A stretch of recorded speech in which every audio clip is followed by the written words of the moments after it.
Assalamualaikum warahmatullahi wabarakatuh. Bismillah walhamdulillah wassalatu wassalamu ala rasulillah Sayyidina wa maulana Muhammad ibn Abdullah wa ala alihi wa sahbihi wa man walah wa la hawla wa la quwata illa billah. Subhanallah walhamdulillah wa la ilaha illallah Allahu akbar wa la hawla wa la quwata illa billahil aliyil azim adada kulli harfin kutiba aw yuktabu abadal abidina wa dahrad dahirin. Subhanaka la ilma lana illa ma 'allamtana innaka antal alimul hakim. Nawayna ta'alluma wa ta'limun naf'a wal intifa' wa tadhakkura wa tadhkir wal ifadata wal istifada wal hasa 'ala tamassuki bi kitabillahi wa sunnati rasulih wa du'a'i ila al huda wa dilala 'ala al khair ibtigha wajhillahi mardatihi wa qurbihi wa thawabihi subhanahu wa ta'ala.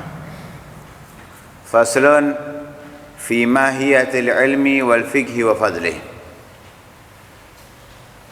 Qala Rasulullah sallallahu alaihi wasallam talabul ilmi faridatun ala kulli muslimin wa muslimah. I'lam bi annahu la yaftaridu ala kulli muslimin wa muslimatin talabu la yuftaradu ala kulli muslimin wa muslimatin talabu kulli ilmin bal yuftaradu alaihi talabu ilmil hal. Kama yuqalu wa afdalul ilmi ilmul hal wa afdalul amali hifdzul hal. Fasal pertama dari 13 fasal yang akan disebutkan di dalam kitab Ta'limul Muta'allim mengenai hakikat ilmu, fikih serta keutamaan keduanya. Nabi sallallahu alaihi wasallam bersabda, "Talabul ilmi fariidatun ala kulli muslimin wa muslimah." Mencari ilmu merupakan kewajiban dari setiap orang muslim dan muslimah. Di fasal ini musannif ingin mengingatkan kepada kita bahwa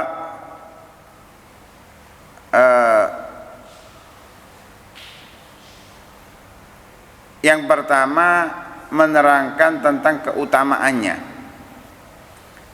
anjuran-anjuran kita agar kita semangat dalam mencari ilmu. Yang kedua, tujuannya menjelaskan kepada kita hakikat ilmu yang perlu dicari sehingga kita mencarinya dengan benar agar terhindar daripada ilmu yang tidak perlu kita cari. Nggak perlu dicari, dikejar. Itu agar kita terhindar, tahu. Ini hakikat ilmu yang perlu kita kejar. Dimulai dengan hadisnya Nabi sallallahu alaihi wasallam yang sudah menjadi makanan kita. Kalau sudah belajar ilmu mesti diingatkan dengan kewajiban ini. Talabul ilmi faridatun ala kulli muslimin wa muslimah. Mencari ilmu merupakan kewajiban bagi setiap orang muslim, baik laki-laki ataupun perempuan. Ilmu apa yang wajib diketahui? Beliau tekankan, ketahuilah bahwasanya tidak diwajibkan bagi setiap orang muslim atau laki ataupun perempuan mengetahui segala macam ilmu, enggak. Dan enggak mungkin bisa kita dapatkan semuanya. Bahkan lisanul hal daripada ilmu itu mengatakan, "A'tini kullak sa'utika ba'di." Berikan apa yang kamu miliki, segala-galanya, semuanya. Kita punya harta, kita semua berikan harta kita. Kita punya waktu, kita berikan seluruh waktu kita. Punya pikiran, seluruhnya kita berikan pikiran kita. Untuk ilmu, katanya ilmu, aku berikan kamu sebagian dariku. Nabi Musa alaihissalam ketika bertemu dengan Sayyidina Khidir saat di atas perahu, beliau itu melihat, mereka berdua melihat burung minum dari air laut itu, kemudian terbang, ada yang netes. Maka Sayyidina Khidir mengatakan kepada Nabi Musa, ilmuku dan ilmumu, ilmunya Nabi Musa dan Sayyidina Khidir ini ilmu yang berbeda. Nabi Musa dalam lautan ilmunya, Sayyidina Khidir dalam lautan ilmunya, ilmu yang berbeda. Ilmuku dan ilmumu bila dibandingkan dengan ilmu Allah, itu kalau pandangan logika mudah difahami oleh orang, seperti tetesan yang dari air yang dibawa oleh burung tadi dengan samudra ini, dengan luasnya laut ini. Itu ibaratan kiasan yang mudah difahami orang, karena pada hakikatnya ilmu Allah tidak bisa diketahui seberapa luas, tapi itu gambaran yang diberikan oleh Sayyidina Khidir kepada Nabi Musa bahwa ilmu kita itu titik, cuma sedikit. Ini nggak mungkin kita bisa memahaminya semuanya. Makanya kita diwajibkan hanya sebagian daripada ilmu yang diwajibkan oleh Allah Subhanahu wa Ta'ala. Nggak semuanya diwajibkan. Yang diwajibkan itu adalah talabu ilmil hal, mencari ilmu tentang hal. Apa itu ilmu hal? Ilmu hal itu ilmu yang berhubungan dengan kita, yang harus kita ketahui. Seperti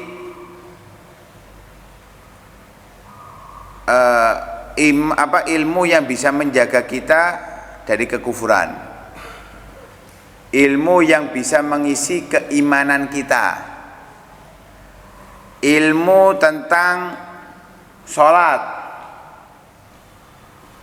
ilmu tentang zakat, puasa, ilmu tentang masalah hati, baik maksiatnya ataupun taatnya, itu wajib kita ketahui. Walaupun dari semua ilmu itu nanti akan dijelaskan oleh beliau, yang wajib diketahui enggak secara total, enggak. Ada dari perbuatan-perbuatan yang diwajibkan oleh Allah, itu yang harus kita ketahui hanya ukuran wajibnya saja. Dia akan dijelaskan. Contoh tentang keimanan kepada Allah Subhanahu wa Ta'ala yang bisa menghindarkan kita dari kekufuran dan mengisi keimanan dalam hati kita, yaitu ilmu yang mengandung hal yang menjelaskan tentang Allah Subhanahu wa Ta'ala beserta sifat-sifatnya. Mempercayai Rasulullah Sallallahu Alaihi Wasallam, ini wajib kita pelajari. Ya, kalau kita bicarakan itu zahirnya ilmu tauhid, bukan dalamnya. Zahirnya ilmu tauhid harus kita percaya, harus kita pelajari. Karena apa? Karena dalam ilmu itu nggak boleh kita asal ikut, nggak boleh. Kalau dalamnya ilmu tauhid kita hanya asal ikut boleh. Contoh, ada ayat Al-Quran itu ayat mutasyabihat, ayat mutasyabihat. Yang di situ kita boleh hanya taklid, ngikut. Seperti contoh apa? Ar-Rahmanu 'alal arsyistawa. Kalau diterjemahkan dalam terjemah, Allah berada di atas arsy. Sedangkan dalam ilmu tauhid itu kita tahu Allah itu nggak bertempat. Nah, terus maknanya gimana?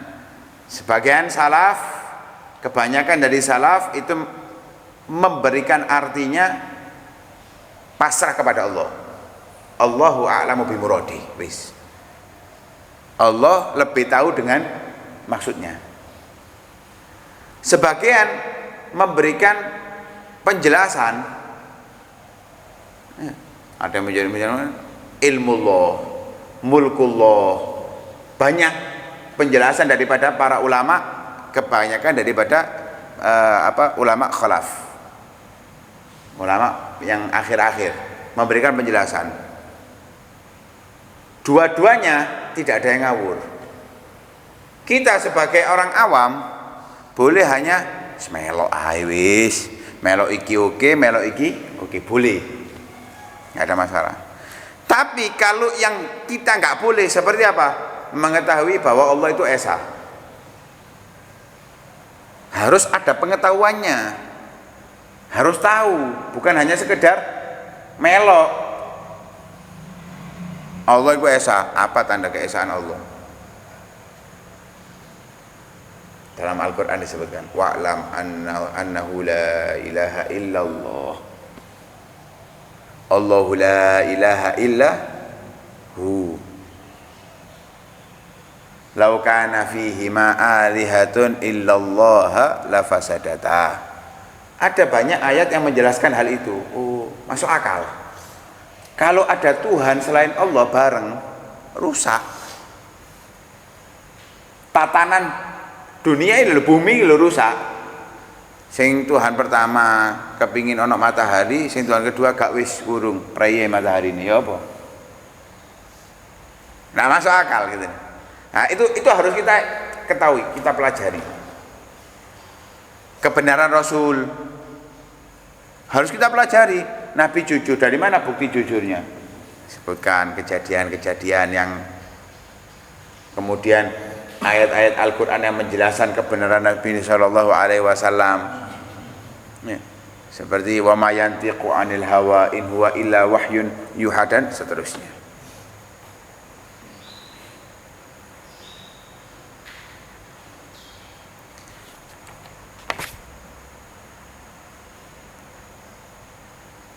Sehingga dikatakan oleh para ulama, afdalul ilmi ilmul hal, afdalul ilmi ilmul hal, wa afdalul amali hifdul hal. Paling afdalnya ilmu itu adalah ilmu tentang hal. Hal itu bukan yang dimaksud, artinya hal itu keadaan. Keadaan sekarang itu hal. Ya, kalau orang tanya kaifa haluka, bagaimana keadaanmu? Mosok keadaanmu wingi atau besok? Nggak mungkin kan? Kemarin besok, nggak mungkin ditanyakan itu. Ya, kalau ditanya bagaimana keadaanmu ya sekarang. Nah, bukan hal yang dimaksud seperti itu, tidak. Hal yang dimaksud tadi ilmu yang berkenaan dengan kita. Ilmu iman, ilmu tauhid tadi, kita sholat ya tentang sholat. Nah, yang afdalnya ilmu ya ilmu ini, nggak ada lagi sudah. Kita punya rasa ujub, kita pelajari tentang ujub, bagaimana mengobatinya ujub, yaitu ilmu hal. Kita punya rasa iri, kita cari bagaimana iri itu, bagaimana mengobati sifat iri, itu namanya ilmu hal. Nah, paling afdalnya ilmu yang perlu dicari ya ilmu hal ini.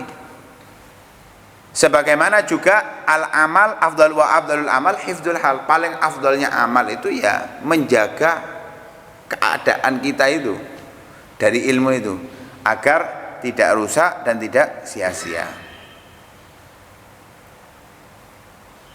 Hingga dijelaskan wa yaftarid 'alal muslimi talabu ilmi ma yaqa'u lahu fi halih fi ayyi halin kana. Maka wajib bagi setiap orang muslim, wa yuftaradu 'alal muslim, wajib bagi setiap orang muslim talabu mencari ilmi ma yaqa'u lahu, ilmu yang terjadi pada dirinya, fi hali di dalam posisinya yang harus ia lakukan, yang berhubungan dengan dirinya. Seperti sholat misalnya, wajib mencari ilmu tentang sholat. Jangan sekedar asal sholat, tahu sholat wajib, maka wajib mencari ilmu tentang sholat agar sholatnya benar, nggak salah. di dalam keadaan apapun, mau dalam keadaan sehat, sakit, bepergian, di rumah, harus terus mencari. Artinya di sini nggak dikasih alasan apapun, nggak ada uzur. Untuk mencari ilmu wajib tidak ada uzur.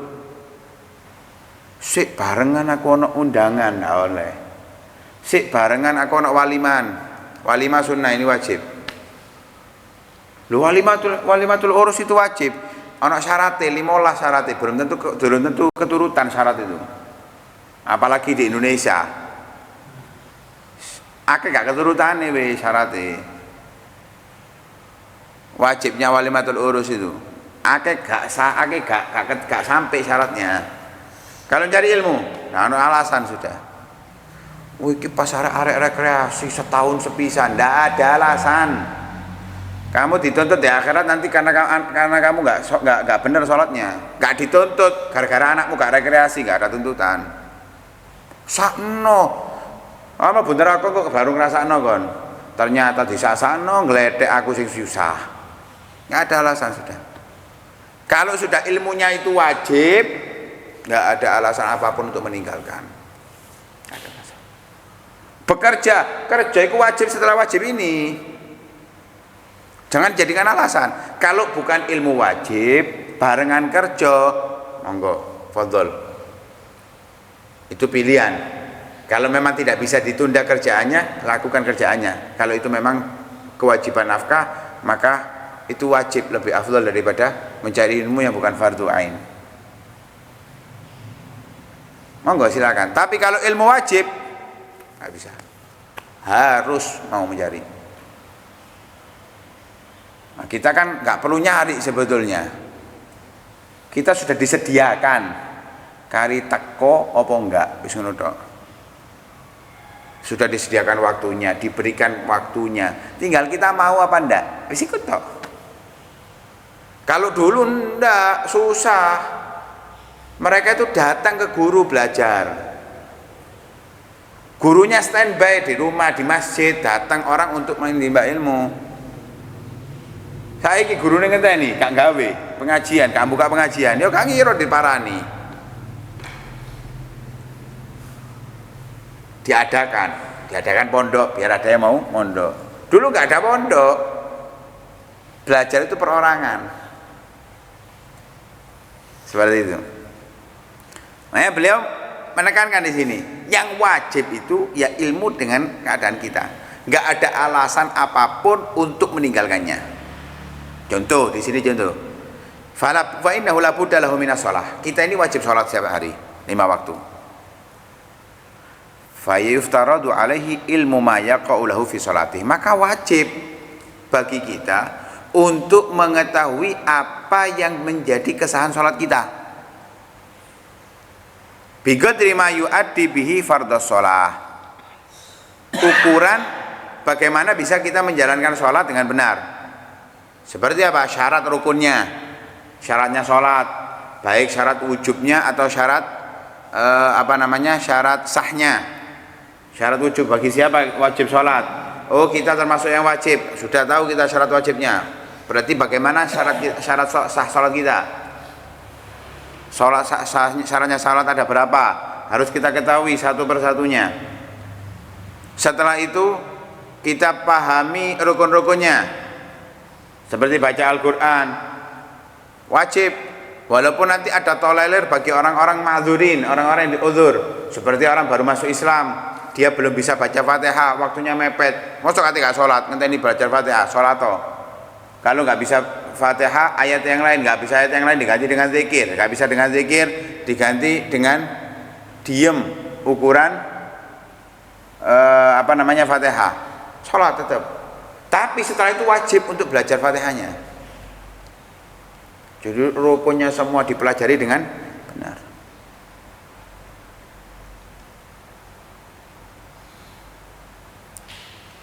Dan wajib bagi orang wajibu alaihi ilmu ma yaqaulahu bi qadri ma yuaddi bil wajib. Wajib juga mencari ilmu yang membuat sholatnya sah dengan ukuran kewajiban tersebut. Seperti apa? Fatihah hanya bisa 3 ayat. Kalau mempelajari ayat selanjutnya nggak bisa. Ayat yang lain bisa. Karena lebih mudah mungkin ya, mungkin bagi sebagian orang. Ya wajib belajar ilmu itu untuk mengganti ukuran Fatihahnya. Sehingga yang wajib itu bisa tercover. Bisa tertunaikan dengan baik. Makanya dicontohkan li'anna ma yutawassalu bihi ila iqamatil fardhi yakunu fardhon. Apa yang menjadi perantara untuk bisa menjalankan fardu maka hukumnya fardu. Dan apa yang menjadi perantara untuk sesuatu menjalankan yang wajib maka hukumnya wajib. Seperti apa? Wudu, sholat, syaratnya taharatu anil hadatsain, suci dari 2 hadas. Maka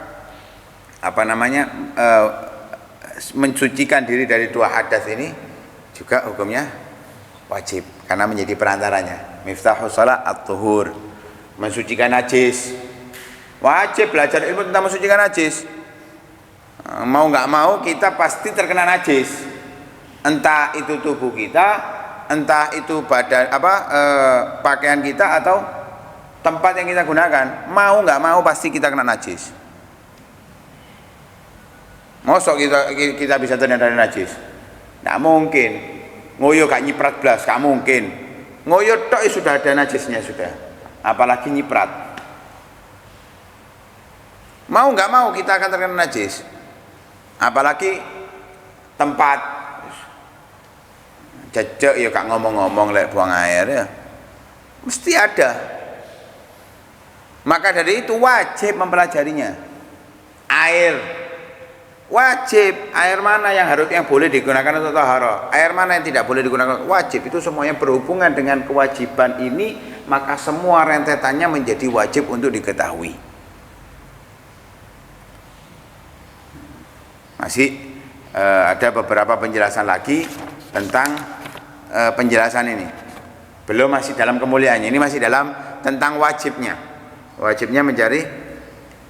Karena itu tidak ada alasan bagi kita untuk meninggalkan ilmu. Semoga Allah Subhanahu wa taala memberikan kepada kita taufiknya sehingga kita mampu untuk menekuni ilmu yang wajib untuk kita ketahui, sehingga kita bisa menjalankan kewajiban-kewajiban kita sesuai dengan ajaran yang diajarkan oleh Allah kepada Nabi sallallahu alaihi wasallam. Amin ya rabbal alamin. Sallallahu alaihi wasallam Muhammadin wa ala alihi wasallam. Alhamdulillahirabbil alamin. Fatihah.